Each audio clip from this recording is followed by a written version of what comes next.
தலைவர்களில் ஒருவரான திரு அண்ணாமலை குப்புசாமி அவர்கள் தற்பொழுது வி தி லீடர்ஸ், அதாவது நாமெல்லாம் தலைவர் என்ற அமைப்பை உருவாக்கிய உடனே பல மில்லியன் மக்களின் ஆதரவுடன் அதை வழிநடத்தும் இளம் அரசியல் தலைவர் அவரை திரு அண்ணாமலை குப்புசாமி அவர்களை பேரவையின் 39வது பேரவை விழாவிற்கு அவரை வரவேற்பதில் பெருமகிழ்ச்சி அடைகிறோம்.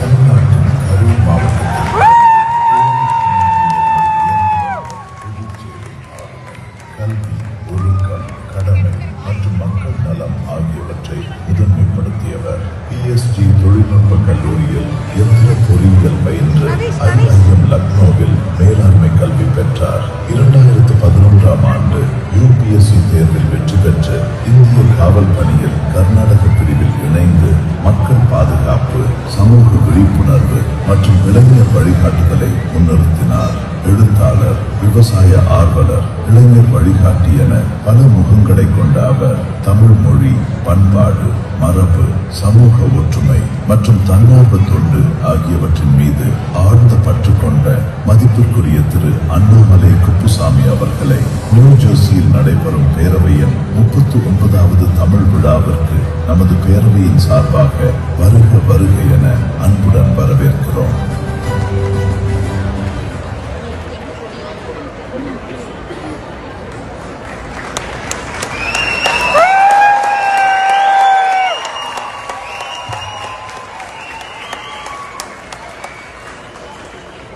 அன்பார்ந்த பெரியோர்களே, தாய்மார்களே, இந்த அற்புதமான அரங்கில் கிட்டத்தட்ட ஆயிரக்கணக்கான நம்முடைய தமிழ் சொந்தங்கள் எல்லோரும் உங்களுடைய நேரத்தை கொடுத்து வருடந்தோறும் 3 நாட்கள் அமெரிக்காவில் ஏதோ ஒரு பகுதியில் உங்களுடைய குடும்பத்தோடு, குழந்தைகளோடு வந்து நம்முடைய தாய்மொழி தமிழ் மொழி வளர்வதற்கு மிக முக்கிய ஒரு காரணக்கர்த்தர்களாக இந்த அமெரிக்கா மாகாணத்தில் நீங்கள் இருந்து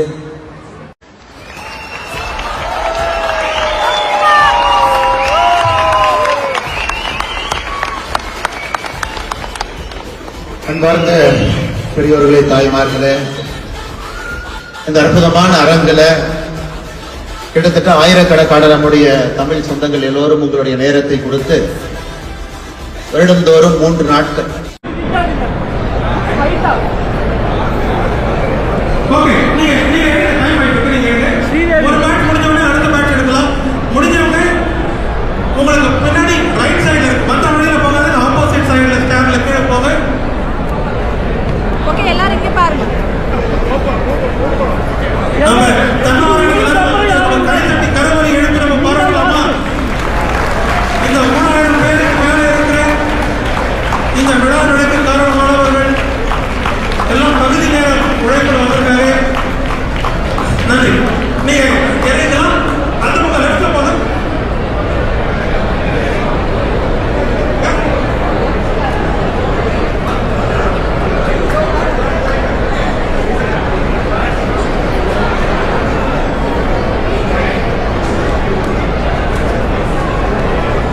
அனைவருக்கும் மறுபடியும் என்னுடைய அன்பு வணக்கம். நான் சொன்னேன், நான் கேட்கல போர் வச்சு போச்சுங்கன்னா மறுபடியும் பேசுங்க. நம்முடைய தன்னார்வ நண்பர்கள் கிட்டத்தட்ட 1 ஆண்டு காலமாக அந்த இடத்தை முடிவு செய்த பிறகு தன்னுடைய நேரத்தை கொடுத்து ஆன்லைன் கோஆர்டினேஷன்ல இருந்து கிட்டத்தட்ட 35 குழுக்களாக பிரித்து கொண்டு இந்த பணியை மிகச் சிறப்பாக இந்த 3000 தமிழ் சொந்தங்களும் வருகின்ற பொழுது அவர்களுக்கு எந்த விதமான ஒரு சிறு பிரச்சனையும் கூட ஏற்படக்கூடாது என்கின்ற ஒற்றை கருத்துல இவர்கள் இணைந்து பணி செய்து கொண்டிருக்கின்றார்.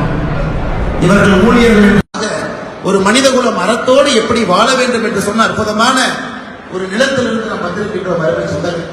அதனால் பெட்னா அமைப்பு வருகின்ற காலத்தில் இன்னும் சீரும் சிறப்புமாக எல்லோரையும் ஒருங்கிணைக்கக்கூடிய ஒரு பாலமாக இருக்க வேண்டும் என்று சொல்லி, அதே போல உலக தமிழர்களுக்கெல்லாம் குரல் கொடுக்கக்கூடிய அமைப்பாக நம்முடைய பெட்னா அமைப்பு இருக்க வேண்டும் என்பது என்னுடைய ஆழமான ஒரு கருத்து. எதற்காக இந்த கருத்தை பதிவு செய்கின்றேன் என்றால், இதற்கு முன்பு மேடையில புலம்பெயர்ந்து நம்முடைய இலங்கையிலிருந்து வந்திருக்கக்கூடிய தமிழ் சொந்தங்கள் மேலே இருந்தார்.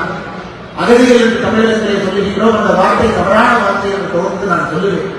ஆனால் இன்னைக்கு 15ஆம் ஆகஸ்ட் நாம் நம்முடைய சுதந்திர தினத்தை நாம கொண்டாடும். அதே போல பிப்ரவரி 4ஆம் தேதி இலங்கை தன்னுடைய சுதந்திர தினத்தை கொண்டாடுகிறோம். இந்த நேரத்தில் கிட்டத்தட்ட வட அமெரிக்காவில் மட்டுமே 4 லட்சம் இலங்கை தமிழர்கள் 4 லட்சம் பேர் இருக்கிறார். அவர்களுக்கு சுதந்திரம் இல்லாமல் இருக்கிறார். தமிழகத்தில் மட்டுமே 90,000 பேர் புலம்பெயர்ந்தவர்கள் இருக்கிறார். நம்முடைய காலத்தில் அவர்களுக்கான ஒரு நியாயத்தை கொடுக்க வேண்டிய கட்டாயமும் கடமையும் உண்டு. இதற்கு முன்பு நான் சார்ந்திருக்கக்கூடிய அரசியல் இருக்கிற எத்தனையோ விஷயங்களை செய்ய வேண்டும் என்று தொடர்ந்தவர்களுக்காக போராடினோம். அந்த போராட்டத்தை தொடர்வோம். அதையும் கூட இந்த பெண்ணார் நிலையை சொல்வது என்னுடைய கடமையாக இருந்தது நான் கருதுகிறேன். அது இன்னும் வேகமாக இன்னும் விவரமாக வருகின்ற காலத்தில் பெண்ணா அமைப்பு ஒரு தனிப்பெரும் இயக்கமாக அதை எடுக்க வேண்டும் என்று கூட இந்த நேரத்தில் இந்த வேலையிலிருந்து உங்களுக்கு சொல்வது என்னுடைய கடமையாக நான் கருதுகிறேன். அதனை சொன்னதில் இன்றைக்கு பெண்ணாவுக்கு இன்னொரு பெரிய பொறுப்பு. இருக்கக்கூடிய 10,000 மக்கள் இருந்தாலும் கூட தமிழகத்திற்கும் உங்களுக்கும் ஒரு பெரிய இணைப்பு பாலமாக நம்முடைய தாய்மொழி தமிழ் மொழி இருந்து கொண்டிருக்கிறது. எத்தனையோ இடத்துல அமெரிக்காவிற்கு